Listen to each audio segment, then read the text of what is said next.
getting ready to cast their ballots for the second time this year. And just like in America, lots of big promises are being made. One such promise was made by Israel's Prime Minister Benjamin Netanyahu.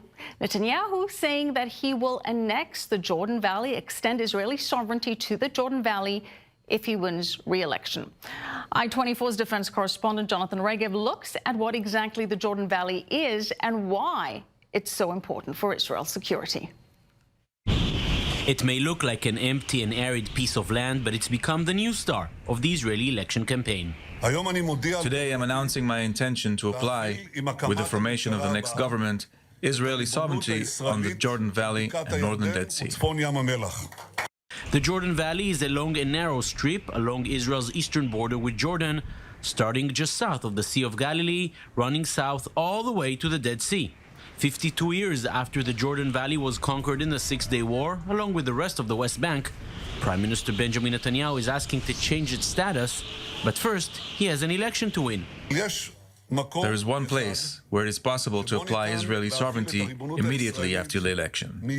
If I receive the clear mandate to do so from you, the citizens of Israel.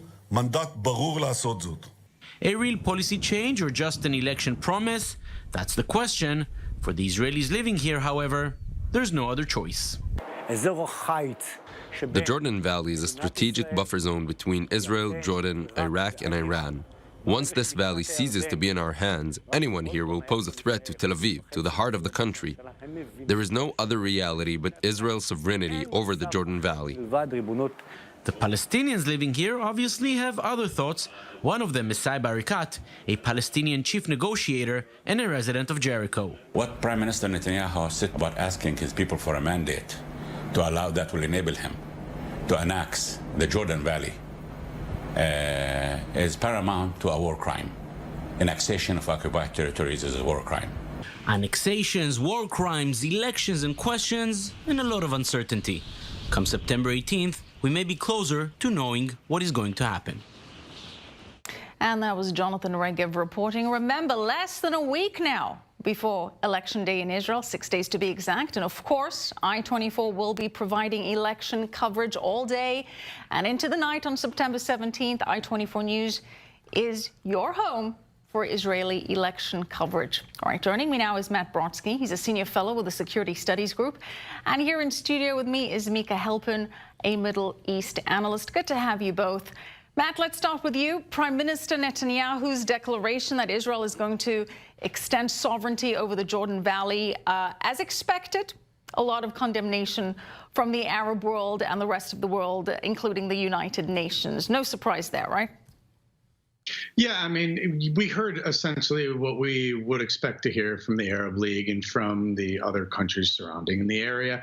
But in the end, I mean, the fact is what Netanyahu said was what he intends to do. He didn't, in fact, carry out anything. And this is within 7 days of the election, as you point out. So there's a lot that is said in the run-up to an election, and we'll see what happens afterward. I know from the White House, the administration has said that there's, nothing that Netanyahu said that precludes any type of peace settlement that they have, which they intend to release after the election. So it doesn't seem to change any things from the White House's calculus. And I mean, we've grown, I would say, over the years, quite accustomed to a lot of demands and claims from the Palestinian side as far as what they claim to be theirs. And that's the whole point of having a negotiation. Right, and Micah, clearly this is not about the Palestinians or the United Nations or about the Arab countries. This is about appealing to Israeli voters. How does this resonate with the electorate, do you think? Well, it's clearly a ploy. There's no question about that. But sometimes ploys actually have relevance and power. The Jordan Valley plan is not new to Netanyahu. On July 26, 1967, Yigal Allon created the Allon plan, which was exactly the same principle. There is no one in Israel, no one, I'm speaking percentage-wise, the vast majority of Israelis realize the importance security-wise of the Jordan Valley. So, and when we speak about the Allon plan, we're talking about Peres, Rabin. These are the people who were really advocates of the Alon plan. So it's not simply an idea in the sky. It is a principle of Israeli security. Absolutely. And both Gantz and Lapid, Matt, have said in the past that they too envision Israel keeping the Jordan Valley forever. So hard for them to come out and criticize Netanyahu for this move. And in fact, they haven't. Has he sort of put them in a corner as to what they're envisioning of the future may entail regarding the West Bank now?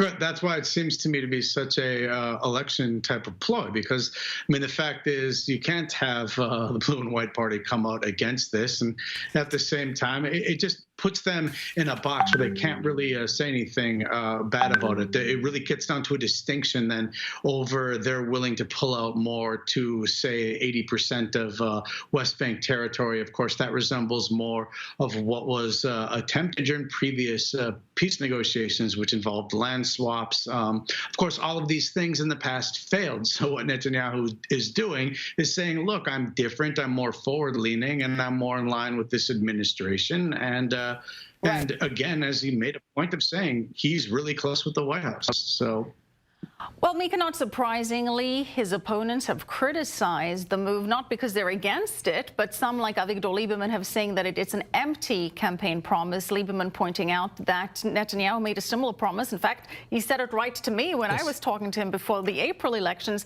that he's going to extend Israeli sovereignty to other parts of the West Bank. Prime Minister Netanyahu replying to that today, saying that he planned on keeping that April promise, but that it was the country's attorney general that blocked that move, that said he wasn't allowed to do that until he had a ruling coalition. Right. So has he sort of gotten himself out of it now? What he has to do, we have to ferret out the difference between a political attack, forget about the political ploy, but the political attack versus a real critique. The political attacks against Netanyahu are clear. That all parties are going to attack him because they have to attack him in order to win. They have to reduce his power, his numbers. Now, so that's not necessarily a real serious critique. The real serious critique is this might not be the best time to talk about a peace plan. That's a serious critique, right? Especially because the President of the United States has a peace plan coming up. And so that's a critique, but it's not really with regard to Israel's stance on this matter.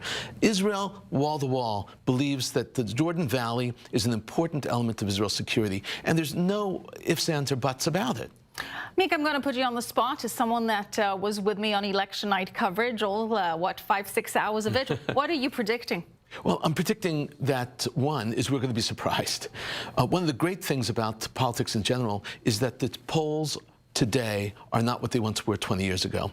They don't tell us what's really going to happen. Most polls today call people's homes between 6 and 9 in the evening. All right, we can't trust the polls. We've seen that with Brexit. We've seen that in the U.S. elections. Absolutely. But very quickly, what do you think is going to happen? Do you think Bibi's going to come through with the majority seats, or certainly enough for President Rivlin to give him first go at forming a coalition government? I think he'll have the first go. I'm not certain that he'll be able to succeed. We may have to go for a third election. Matt, putting you on the spot with your final prediction? Yeah, look, obviously it's not, the Middle East is a bad place to be in the prediction business. And I would quote Bernard Lewis in saying it's hard to get past. But I will say it seems like we'll have something probably very much like we just had. And then it's a question of whether Lieberman has another rabbit he can pull out of his hat. Right. I mean, the same old tricks are going to get stale pretty quick. So same overall results, but different kingmakers potentially. Thank you so much, Matt Brodsky, Micah Halpern. Appreciate it. All right, let's now take a look at some other headlines from the U.S. as we